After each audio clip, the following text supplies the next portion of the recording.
గంగా నది బీహార్ నుంచి బెంగాల్కు ప్రవహిస్తోంది అని. అంటే రాబోయే బెంగాల్ ఎన్నికల్లో కూడా బీజేపీ విజయకేతనం ఎగరవేస్తుంది అని ఆయన బీహార్ ఎన్నికల ఫలితాలు వచ్చిన రోజే చెప్పిన పరిస్థితి. సో ఇప్పుడు బెంగాల్లో ఇంకా ఎలక్షన్ పూర్తి కానే లేదు. అటు పంజాబ్ గురించిన చర్చను మొదలు పెట్టారు. And Bharatiya Janata Party work style ఏ విధంగా ఉంటుందో ఇది చూస్తే అర్థమవుతుంది. క్షేత్రస్థాయిలో అంటే చాలా వరకు నియోజకవర్గాల్లో జరిగేటువంటి పంచాయతీ ఎలక్షన్స్లో అండ్ కార్పొరేషన్ ఎలక్షన్స్లో, బ్లాక్ సమితి ఎలక్షన్స్లో వీటిల్లో బీజేపీ నాయకుల్ని దింపాలి, అక్కడ నిలబెట్టాలి.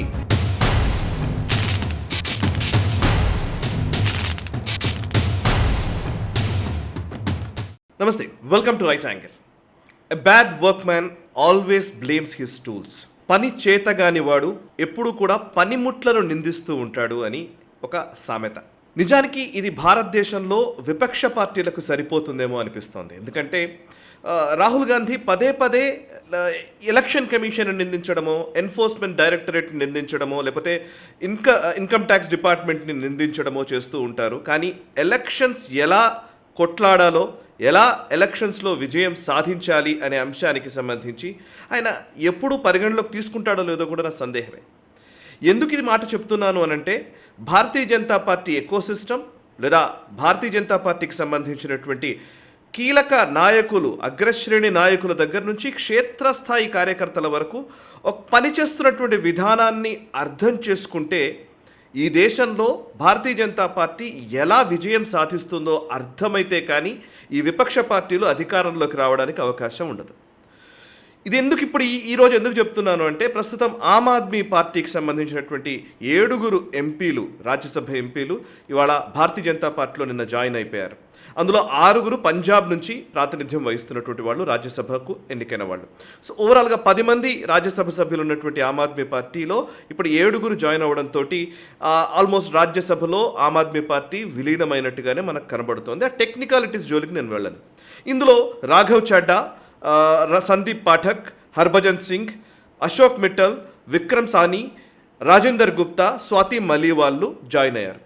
ఇందులో మిగతా వాళ్ళు కొంత కేవలం వాళ్ళు ఆర్థికంగా బాగా బలంగా ఉన్నటువంటి వాళ్ళు కాబట్టి ఆమ్ ఆద్మీ పార్టీ వాళ్ళని రాజ్యసభ సీట్లు ఇచ్చింది అనుకోవచ్చు. కానీ కీలకంగా 1-2 నాయకులు మాత్రం ముఖ్యమైన వాళ్ళు ఉన్నారు. అందులో రాఘవ్ చడ్డా అండ్ సందీప్ పాఠక్ ఐఐటి నుంచి వచ్చినటువంటి వాడు అండ్ ఆమ్ ఆద్మీ పార్టీకి స్ట్రాటజిస్ట్గా, ఇంటర్నల్గా ముఖ్యంగా చెప్పాలంటే వాళ్ళకు సెఫాలజీకి సంబంధించినటువంటి అంశాల్లో కానివ్వండి, ఆమ్ ఆద్మీ పార్టీ విజయకేతనం ఎగరవేయడానికి అటు పంజాబ్లో, ఇటు ఢిల్లీలో, ఈవెన్ గుజరాత్లో కూడా ఎంట్రీ ఇవ్వడానికి అనేక రకాలుగా ఈ వెనకాల the man behind that Aam Aadmi Party విక్టరీస్లో సందీప్ పాఠక్ పేరు చాలా స్పష్టంగా వినిపిస్తుంది. సో సందీప్ పాఠక్ అండ్ రాఘవ్ చడ్డా కూడా వెల్ క్వాలిఫైడ్ మనిషి and chartered accountant, at the same London School of ఎకనామిక్స్లో చదువుకొని వచ్చాడు.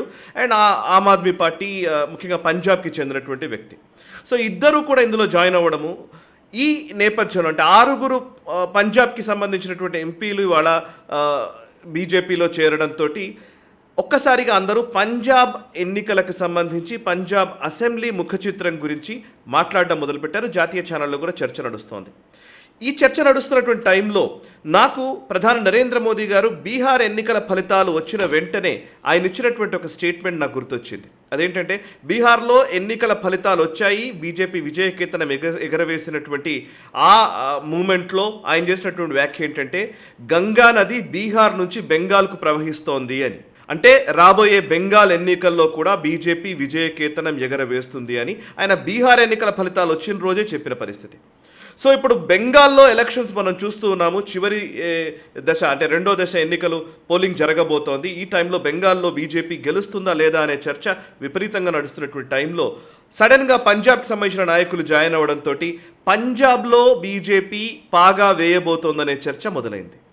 సో ఇప్పుడు బెంగాల్లో ఇంకా ఎలక్షన్ పూర్తి కానే లేదు. అటు పంజాబ్ గురించిన చర్చను మొదలు పెట్టారు. And Bharatiya Janata Party work style ఏ విధంగా ఉంటుందో ఇది చూస్తే అర్థమవుతుంది. సరే, మరి పంజాబ్లో అవకాశాలు ఉన్నాయా అంటే కనుక, పంజాబ్లో తెలియకుండానే చాప కింద నీరులా భారతీయ జనతా పార్టీ విస్తరిస్తోంది. బీజేపీ అధికారంలోకి రావడం కోసం భారతీయ జనతా పార్టీ నాయకులు చేస్తున్నటువంటి ప్రయత్నాలు ఒక ఎత్తు అయితే, విపక్ష పార్టీలు ఫెయిల్ అయినటువంటి నేపథ్యంలో అండ్ అక్కడ ఉన్నటువంటి అధికార ఆమ్ ఆద్మీ పార్టీ పైన వ్యతిరేకత పూర్తిగా పెరుగుతున్నటువంటి నేపథ్యంలో అక్కడ ఒక మార్పు దిశగా పంజాబ్ ప్రజలు కోరుకుంటున్నారు అనే చర్చ నడుస్తోంది. ఇందులో అసలు బీజేపీ మెకానిజం ఏం చేస్తోంది? కేవలం ఎంపీలు జాయిన్ అంత మాత్రాన బీజేపీ అధికారంలోకి వస్తుందా అంటే కాదు. బీజేపీ 4 దశల్లో భారతీయ జనతా పార్టీని పంజాబ్లో విస్తరించే కార్యక్రమం ఏర్పరచుకుంది. అందులో ఒకటి, ఫస్ట్ కేంద్ర పథకాలని ప్రజల్లోకి తీసుకువెళ్ళడం, క్షేత్రస్థాయిలోని ప్రజల్లోకి కేంద్ర పథకాలని తీసుకువెళ్ళడం, లబ్ధిదారులను పెంచడం, ఆ లబ్ధిదారులను ఎప్పటికప్పుడు అవుట్రీచ్ వాళ్ళని ఎప్పటికప్పుడు కలుస్తూ ఉండడం ఒక పద్ధతి. రెండవది, క్షేత్రస్థాయిలో పార్టీని బలోపేతం చేయడం. మూడవది, గ్రామ స్థాయిలోని బూత్ లెవెల్ దగ్గర నుంచి పార్లమెంట్ నియోజకవర్గాల వరకు, అసెంబ్లీ నియోజకవర్గాల వరకు, ఎమ్మెల్యే క్యాండిడేట్స్ వరకు ఒక రకంగా చెప్పాలంటే ఆర్గనైజేషన్ స్ట్రక్చర్ని బిల్డ్ చేయడము. అందులో ఈక్వేషన్స్, ఏ సామాజిక వర్గాలు బలంగా ఉన్నాయో ఆ సామాజిక వర్గాల్ని భారతీయ జనతా పార్టీ వైపు ర్యాలీ చేయడం. ఇక 4వది, కీలక నాయకుల్ని ఆయా పార్టీల నుంచి బీజేపీలోకి చేర్చుకోవడం. ఇది చివరి దశ ఇప్పుడు మొదలైందనుకోవాలి రాఘవ్ చడ్డా. అయితే మిగతా 3 దశలు, మొదటి 3 దశలు జరుగుతున్నాయా అంటే జరుగుతున్నాయి. నేను దీని గురించి చెప్పే ముందు యాక్చువల్లీ మనం తెలంగాణ అండ్ ఆంధ్రప్రదేశ్కి సంబంధించినటువంటి ప్రజలకు చాలా వరకు తెలుసు. తెలంగాణలో బీజేపీ ఆర్గనైజింగ్ సెక్రటరీగా గతంలో పనిచేసినటువంటి వ్యక్తి ఇవాళ పంజాబ్ ఆర్గనైజింగ్ సెక్రటరీగా ఉన్నారు. వారెవరో కాదు, మంత్రి శ్రీనివాస్ గారు. అండ్ ఇక్కడ ఆర్గనైజ్ సెక్రటరీగా ఉన్న టైంలోనే నాకు తెలిసి ఆయన తెలంగాణలో ఈరోజు బీజేపీ మొమెంటంలో ఈరోజు ఈ స్థాయికి రావడంలో ఆయన పాత్ర మరువలేనిది. సో ఆయన చాలా కీలకంగా వ్యవహరించారు. ఆయన 2022లో సబ్జెక్టివ్ కరెక్షన్ 2022 చివరిలో అనుకుంటాను ఆయన పంజాబ్కి ట్రాన్స్ఫర్ చేశారు ఆయన్ని. సో మంత్రి శ్రీనివాస్ గారు పంజాబ్కి వెళ్ళినప్పటి నుంచి ఇప్పటికి 5 ఏళ్ళు అవుతోంది. ఈ 5 ఏళ్లలో అడపాదడపా వారితో మాట్లాడుతూ ఉంటాను, కానీ ఆయన చాలా లో ప్రొఫైల్ మెయింటైన్ చేస్తూ ఉంటారు. కానీ జరుగుతున్న విషయాల మీద నేను కొంత ఆరా తీసే ప్రయత్నం చేస్తాను. చాలా విషయాలు ఇంకా మిగతా వార్తాపత్రికల్లో వచ్చిన కథనాలని లేదా పంజాబ్ మీద నేను ఆల్మోస్ట్ నిన్న ఇవాళ 2 రోజులు ఫోకస్డ్గా పంజాబ్ మీద వర్క్ చేస్తే కొన్ని డీటెయిల్స్ నాకు వచ్చాయి. కొంత రీసెర్చ్ చేయడం వల్ల తెలిసినటువంటి విషయాలు మేము ముందుంచే ప్రయత్నం చేస్తాను. అసలు పంజాబ్లో ఏం జరిగింది? నేను ఇందాక చెప్పినట్టు కేంద్ర పథకాలను క్షేత్రస్థాయిలోకి తీసుకెళ్లడం అనేది మొదటి అంశం. అసలు బీజేపీ ఏం చేసిందో బూత్ లెవెల్కి తీసుకెళ్ళాలి కదా. ఎలాగా అనంటే అక్కడ ఏం చేశారంటే సిఎస్సి సెంటర్స్ అంటారు. ఇప్పుడు మన దగ్గర మీ సేవా సెంటర్స్ ఉన్నట్టుగానే వాటిని కామన్ సర్వీసెస్ సెంటర్ అంటారు. సో అక్కడ మీ సేవా కేంద్రాలని బేస్ చేసుకొని ముఖ్యంగా భారతీయ జనతా పార్టీకి సంబంధించినటువంటి కార్యకర్తలు, క్షేత్రస్థాయిలో పనిచేసేటువంటి వాళ్ళందరూ కూడా ఈ సిఎస్సి సెంటర్స్ వేదికగా కేంద్ర ప్రభుత్వ పథకాలు ఏమున్నాయి, ఆ పథకాలు గ్రామ స్థాయిలో ఉన్నటువంటి వాళ్ళకి తీసుకెళ్ళడానికి వీలుగా గురుద్వారాల ద్వారా అనౌన్స్మెంట్స్ చేసి, నిజానికి ఆమ్ ఆద్మీ పార్టీ ప్రభుత్వం కానివ్వండి, అంతకుముందు ఉన్నటువంటి కాంగ్రెస్ పార్టీ ప్రభుత్వం కానివ్వండి, రెండు ప్రభుత్వాలు కూడా బీజేపీ సెంట్రల్ పార్టీ చేస్తున్నటువంటి కేంద్ర ప్రభుత్వం తీసుకొస్తున్నటువంటి పథకాలని గ్రామ స్థాయికి తీసుకెళ్లకుండా అడ్డుకుంటూ వచ్చేది. ఎందుకంటే ఆ క్రెడిట్ బీజేపీకి వస్తుందని. దానికి ఛాలెంజ్ చేస్తూ ఈ మీ సేవా కేంద్రాలు అంటే అక్కడ ఉన్నటువంటి సిఎస్సి సెంటర్స్ కేంద్రంగా ప్రతి గ్రామంలో కూడా గురుద్వారాల ద్వారా అనౌన్స్మెంట్స్ చేసి లబ్ధిదారు అక్కడ ఉన్నటువంటి గ్రామ ప్రజలందరినీ ఏకతాటిపైకి తీసుకొచ్చి ఎవరెవరైతే అర్హులు ఉన్నారో వాళ్లకు ఇమీడియట్గా ఆ పింఛన్లు కానివ్వండి, లేకపోతే ఇళ్ళు మంజూరీ కానివ్వండి, అవన్నీ చేసే విధంగా ఈ మీ సేవా సెంటర్స్ ద్వారా ఒక కార్యక్రమం రూపొందించింది బీజేపీ. అండ్ దాన్ని క్షేత్రస్థాయిలో పకడ్బందీగా అమలు చేసింది. చాలామంది అర్హులకి వాళ్లకు ఈ ప్రభుత్వ పథకాల లబ్ధి చేకూర్చే విధంగా వీళ్ళు యాక్టివిటీని రూపొందించారు. చాలా నియోజకవర్గాల్లో ఇవి సత్ఫలితాలను ఇచ్చాయి. దీని ద్వారా కొంతమేర అక్కడ ఉన్నటువంటి ప్రజలు నెగటివ్ ధోరణంలో గతంలో అంతా కూడా బీజేపీకి ఒక యాంటై బీజేపీ స్లోగన్నే అక్కడ పార్టీలన్నీ తీసుకెళ్ళాయి. ప్రజల్లో కూడా అట్లాంటి భావననే ఉండేది. కానీ ఆ తర్వాత మెల్లిగా బీజేపీ వైపు ఒక పాజిటివిటీ మొదలవుతూ వచ్చింది. అండ్ ఇది కేంద్ర ప్రభుత్వాల క్షేత్రస్థాయిలోకి తీసుకెళ్ళడానికి ఇదొక ప్రయత్నం చేశారు. ఇది సక్సెస్ఫుల్ అయింది. దీంతోపాటు క్షేత్రస్థాయిలో అంటే చాలా వరకు నియోజకవర్గాల్లో జరిగేటువంటి పంచాయతీ ఎలక్షన్స్లో అండ్ కార్పొరేషన్ ఎలక్షన్స్లో, బ్లాక్ సమితి ఎలక్షన్స్లో వీటిల్లో బీజేపీ నాయకుల్ని దింపాలి, అక్కడ నిలబెట్టాలి. ఫస్ట్ అసలు అన్ని స్థానాల్లో నిలబెట్టే విధంగా ఒక ప్రయత్నం చేయాలని చాలా వరకు ఆ ప్రయత్నంలో సక్సెస్ అయింది బీజేపీ. నేను కొన్ని ఎగ్జాంపుల్స్ చెప్తాను. అండ్ పంచాయతీ సర్పంచులు సుమారు అక్కడ పంచాయతీలు 13,000 పైచిలకు గ్రామాలు ఉన్నాయి, అక్కడ పంచాయతీలు ఉన్నాయి. అందులో 3,391 గ్రామాల్లో బీజేపీ బలపరిచినటువంటి అభ్యర్థులను నిలబెట్టారు సర్పంచులుగా. అందులో సుమారు 1,040 మంది గెలిచినట్టుగా తెలుస్తోంది. నిజంగా ఇది బిగ్ నెంబర్. పంజాబ్ లాంటి రాష్ట్రంలో బీజేపీకి వ్యతిరేకంగా అక్కడ ప్రజలు భావించేటువంటి రాష్ట్రంలో శిరోమణి అకాలీదళ్తో పొత్తులో ఉండడం వల్ల బీ పార్టీగానే అంటే నిజంగా చెప్పాలంటే శిరోమణి అకాలీదళ్ పెద్దన్న పాత్ర వహిస్తే బీజేపీ చాలా నామినల్ సీట్స్కే పరిమితమైనటువంటి పరిస్థితి. గత 70 సంవత్సరాల్లో అట్లాంటి పరిస్థితే ఉంది. సో బీజేపీ కానీ అంతకుముందు జనసంఘ్ కానివ్వండి, వీళ్ళందరికీ కూడా పెద్దగా స్టేక్స్ లేవు. కానీ ఫస్ట్ టైం పంచాయతీ ఎలక్షన్స్లో బీజేపీ తన నంబర్స్ని పెంచుకుంది. అండ్ అంతేకాదు కార్పొరేషన్ ఎలక్షన్స్లో చూస్తే ఎలక్షన్స్లో మున్సిపల్ కార్పొరేషన్ సంబంధించి జలంధర్లో 2017కు 2024కు డిఫరెన్సెస్ నేను చెప్తాను. జలంధర్ కార్పొరేషన్లో 2017లో 7 స్థానాలు గెలిస్తే 2024కి వచ్చేసరికి 19 స్థానాల్లో గెలిచారు. అంటే 12 సీట్లు పెరిగాయి.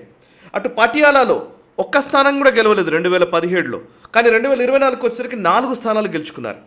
అండ్ లుధియానాలో 10 సీట్లు 2017లో గెలిస్తే 2024కి వచ్చేసరికి 19 సీట్లు అయ్యాయి, అంటే 9 పెరిగాయి. అమృత్సర్లో 6 సీట్లు గతంలో 2017లో గెలిస్తే 2024కి వచ్చేసరికి 9 సీట్లు గెలిచాయి, అంటే 3 సీట్లు పెరిగాయి. అంటే అర్థం చేసుకోవచ్చు కార్పొరేషన్స్లో కూడా వీళ్ళ స్థాయి పెరుగుతూ వచ్చింది. అండ్ ఇక అసెంబ్లీ ఎలక్షన్స్లో 2022లో జరిగినటువంటి అసెంబ్లీ ఎలక్షన్స్లో బీజేపీ కేవలం 2 స్థానాలు మాత్రమే గెలిచింది. 6.6% ఓట్లను మాత్రమే గెలుచుకోగలిగింది. అప్పుడు ఆమ్ ఆద్మీ పార్టీ హవా ఉండింది.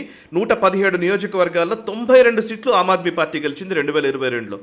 అదే 2024 లోక్సభకు వచ్చేసరికి లోక్సభలో బీజేపీ సీట్లు గెలవకపోవచ్చు, కానీ 18.56% ఓట్ల శాతాన్ని కైవసం చేసుకుంది. అంటే 18.56% ఓట్లు, అంటే సుమారు 19% ఓట్లు.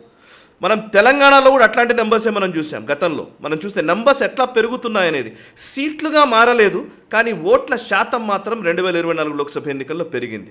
ఒంటరిగా బీజేపీ పెరుగుతుంది అనడానికి ఇవి ఉదాహరణలు. ఇక అంతేకాదు అవుట్ రీచ్, మిగతా సామాజిక వర్గాలకు సంబంధించిన అవుట్ రీచ్ విషయంలో చూస్తే అక్కడ ఎస్సీ నియోజకవర్గాలు ఎక్కువ ఉన్నాయి. అంటే ఎస్సీ రిజర్వ్డ్ స్థానాలు సుమారు అక్కడ 34 సీట్లు రిజర్వ్డ్ స్థానాలు. 117లో 34 సీట్లు రిజర్వ్డ్ స్థానాలు, అంటే 33% జనాభా ఎస్సీ జనాభా ఉంది. ఆ ఎస్సీల్లో మేజర్గా రవిదాసి సామాజిక వర్గం అంటారు, రవిదాస్ సామాజిక వర్గం, and at the same time ఇంకోవైపు వాల్మీకీలు. ఈ ఇద్దరిని కూడా భారతీయ జనతా పార్టీ ఈ 2 సామాజిక వర్గాలకి చేరువవడంలో అనేక ప్రయత్నాలు చేసింది, వాళ్ళని హక్కున చేర్చుకుంది, అండ్ వాళ్ళ మద్దతు చూరగొంటూ ఇప్పుడు ముందుకు సాగుతోంది. అందులోనే మీరు చూస్తే పోయిన నెల వచ్చినటువంటి అంశం ఇది. సంత్ రవిదాస్ జయంతి వేడుకలు నిర్వహించారు. ఆ సమయంలో కూడా డేరా సచ్ఖండ్ బలాన్ అని ఒక మేజర్ డేరా ఉంది. అది వాళ్ళు రవిదాసీ సంస్కృతికి సంబంధించిన సామాజిక వర్గానికి చెందినటువంటి వాళ్ళు. రవిదాస్ సామాజిక వర్గానికి సంబంధించినటువంటి గురువు సంత్ నిరంజన్ దాస్ గారిని నరేంద్ర మోదీ గారు వారికి పాదాభివందనం చేశారు. అంటే ఆయన నిజంగా చాలా గొప్ప ఆయనకి పద్మశ్రీ అవార్డును కూడా ఇచ్చారు. అండ్ ఆయనకి సంత్ నిరంజన్ దాస్ గారికి పాదాభివందనం చేసినటువంటి విజువల్స్ కూడా మనం చూడవచ్చు. సో మోదీ గారు కానివ్వండి, లేకపోతే బీజేపీ సిస్టమ్ మొత్తం కూడా రవిదాస్ సామాజిక వర్గానికి చేరువైంది, అండ్ వాళ్ళు బీజేపీని ఓన్ చేసుకుంటున్నటువంటి పరిస్థితులు ఉన్నాయని మనకు తెలుస్తోంది. నిజానికి ఇప్పటి వరకు కూడా రవిదాస్ సామాజిక వర్గం కాంగ్రెస్తోనే ఉంది. ఇప్పుడు వాళ్ళందరూ బీజేపీ వైపు ర్యాలీ అవుతున్నారు.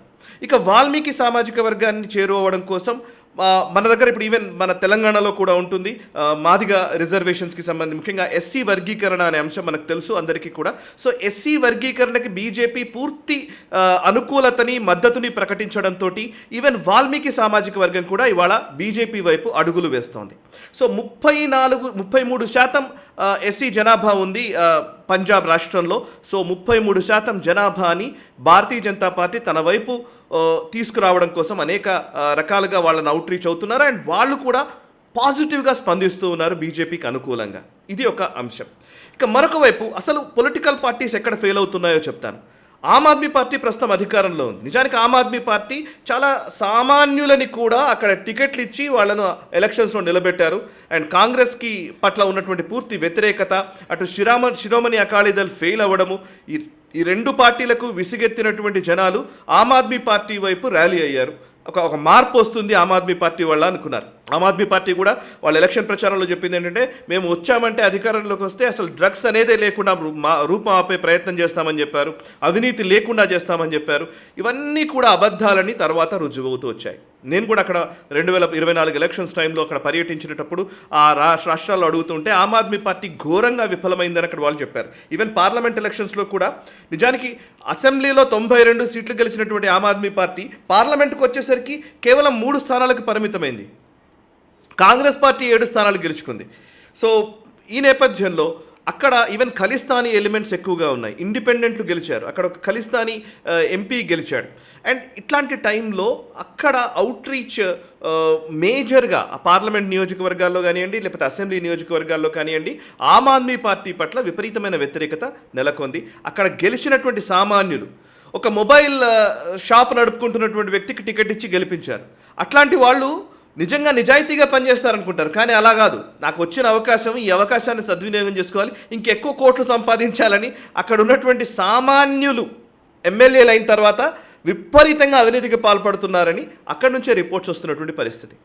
సో ఆమ్ ఆద్మీ పార్టీ ఏదైతే ఒక భావనను కలిగించిందో, అవినీతి వ్యతిరేక సమాజాన్ని నిర్మిస్తామని, ఆ భావనకు విరుద్ధంగా వాళ్ళు ఉండడంతో వాళ్ళ ఆమ్ ఆద్మీ పార్టీని తిరస్కరించే పరిస్థితులు నెలకొన్నాయి. అందుకే అక్కడ ఉన్నటువంటి నాయకులు కూడా ఇప్పుడు బీజేపీ వైపు అడుగులు వేస్తున్నారు.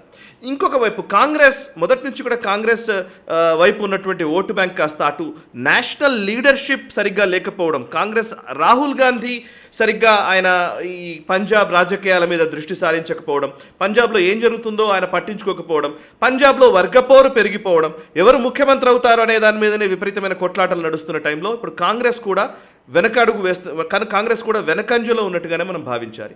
ఇక శిరోమణి అకాలీదళ్ విషయంలో కూడా అలాంటి పరిస్థితి ఉంది. అది ఒక వెటరన్ పార్టీగానే శిరోమణి అకాలీదళ్ని చూస్తున్నారు. ఒక న్యూ హోప్ భారతీయ జనతా పార్టీ వాళ్ళ క్రియేట్ చేస్తున్నట్టుగా కనబడుతుంది. సో ఇవన్నీ ఒక ఎత్తు అయితే, దీనికి ఒక లాస్ట్ ట్రిగరింగ్ పాయింట్ ఏంటంటే, ఒక నెల క్రితం, సరిగ్గా నెల క్రితం మార్చి 14వ తేదీ అనుకుంటున్న సబ్జెక్టివ్ కరెక్షన్, ఆ టైంలో అమిత్ షా గారు మోగా అనే ఒక జిల్లా కేంద్రంలో భారీ బహిరంగ సభను నిర్వహించారు. ఆ భారీ బహిరంగ సభ సుమారు 1,20,000 మంది ప్రజలు అక్కడికి అటెండ్ అయ్యారని ఒక అంచనా. సో మోగా అనేది నిజానికి ఒక చాలా పంజాబ్ రాజకీయాల్ని శాసించేటువంటి గడ్డగా దానికి పేరుంది. మాల్వా ప్రాంతంలో ఆ మోగా జిల్లా ఉంటుంది. అక్కడ నిర్వహించినటువంటి సభకి లక్షలాదిగా జనం రావడము, అండ్ అక్కడ ఒక వాతావరణం బిల్డ్ అయింది. మోగాలో గనక ఎవరైనా బహిరంగ సభ పెట్టి సక్సెస్ అయ్యింది అని అంటే కనుక అది ఖచ్చితంగా రాజకీయాల్లో, పంజాబ్ రాజకీయాల్లో కీలక మలుపు అని ఎప్పుడు భావిస్తుంటారు రాజకీయ పండితులు. సో అట్లాంటి మోగా సభ సక్సెస్ కావడంతో ఇవాళ పంజాబ్లో బీజేపీ పాత్ర తెలియకుండానే పెరుగుతూ వచ్చింది. అండ్ ఇక సిక్ సమాజం, ఇంతకుముందంతా హిందూ సమాజం మాత్రమే బీజేపీ వైపు ఉండేది, అందులోనూ కొన్ని అగ్రవర్ణాలు అర్బన్ ఏరియాస్లో మాత్రమే. బట్ ఇవాళ ఎస్సీ సామాజిక వర్గం ఓన్ చేసుకోవడము, ఇంకొక వైపు సిక్కులు కూడా ఎక్కువ మంది బీజేపీలో ఉన్నట్టుగా తెలుస్తుంది. బీజేపీలో ఉన్నటువంటి మేజర్ నాయకుల్లో 60% అండ్ అబౌవ్ ఇవాళ సిక్కులే ఉన్నారు అనేది కూడా తెలుస్తున్న విషయం. సో ఇట్లాంటి అనేక అంశాలతోటి నాకు తెలిసి ఇప్పుడు ప్రస్తుతం జరుగుతున్నటువంటి ఈ పరిణామాల మధ్య ఆర్గనైజేషన్ పరంగా ఎవరికీ తెలియకుండా చాప కింద నీరులా గ్రౌండ్ లెవెల్ నుండి పార్టీని బలోపేతం చేయడంలో బీజేపీ సక్సెస్ అవుతోంది. అండ్ అక్కడ ఈవెన్ మంత్రి శ్రీనివాస్ గారు మన దగ్గర నుంచి వెళ్ళినటువంటి వ్యక్తి పాత్ర ఉండడంతో నేను కొంచెం ఆయన గురించి చెప్తున్నాను నేను. సో ఆయన అక్కడ వర్క్ చేస్తున్నాడు అండ్ లోకల్ లీడర్షిప్ని స్ట్రెంథెన్ చేస్తున్నారు. ఇప్పుడున్న పరిస్థితుల్లో నెక్స్ట్ 1 yearలో ఎలక్షన్స్ జరగబోతున్నాయి. నెక్స్ట్ ఫిబ్రవరి ఆ టైంలో ఎలక్షన్స్ ఉండబోతున్నాయి. ఆ టైం కల్లా కనీసం ఒక 10-20 మంది కీలక నాయకులు అటు కాంగ్రెస్ నుంచి కానీ, అకాలీదళ్ నుంచి కానీ, అటు ఆమ్ ఆద్మీ పార్టీ నుంచి కానీ వస్తే పూర్తిగా అక్కడ రాజకీయ ముఖ చిత్రం మారిపోతుంది. బీజేపీ అధికారంలోకి రావడం తథ్యమని మనం భావించుకోవాల్సి ఉంటుంది. సో ఓవరాల్గా చెప్పాలంటే అక్కడ ఈవెన్ మీడియాలో వస్తున్నటువంటి కథనాలు కూడా నేను కొన్ని క్లిప్పింగ్స్ నేను వేసే ప్రయత్నం చేశాను. సో మీరు చూస్తే ఓవరాల్గా ఇది పంజాబ్లో ఉన్నటువంటి పరిస్థితి. సో బీహార్ ఎలక్షన్స్ గెలిచిన తర్వాత బెంగాల్కి వచ్చింది. ఇప్పుడు బెంగాల్ నుంచి ఇప్పుడు పంజాబ్ వైపు కాషాయ ధ్వజం రెపరెపలాడే ఒక పరిస్థితి పంజాబ్లో కూడా నెలకొంటుందా? Let's wait and see. మీ అభిప్రాయాలు తెలియజేయండి కమెంట్స్ ద్వారా. అండ్ ఈ వీడియో నచ్చితే లైక్ చేయండి, 10 మందికి షేర్ చేయండి. మనసా వాచా కర్మణ, దేశహితం కోసం నేషనల్ స్టార్. ఈ వీడియో మీకు నచ్చినట్టయితే లైక్ చేయండి, 10 మందికి షేర్ చేయండి. అలాగే కామెంట్ల రూపంలో మీ అభిప్రాయాలను మాతో పంచుకోండి. Nationalist hub group of channels ను సబ్స్క్రైబ్ చేసుకుని తెలుగునాట జాతీయవాద జర్నలిజాన్ని ప్రోత్సహించండి. ఈ వీడియో కింద ఉన్న బెల్ ఐకాన్ పై క్లిక్ చేయడం మర్చిపోవద్దు.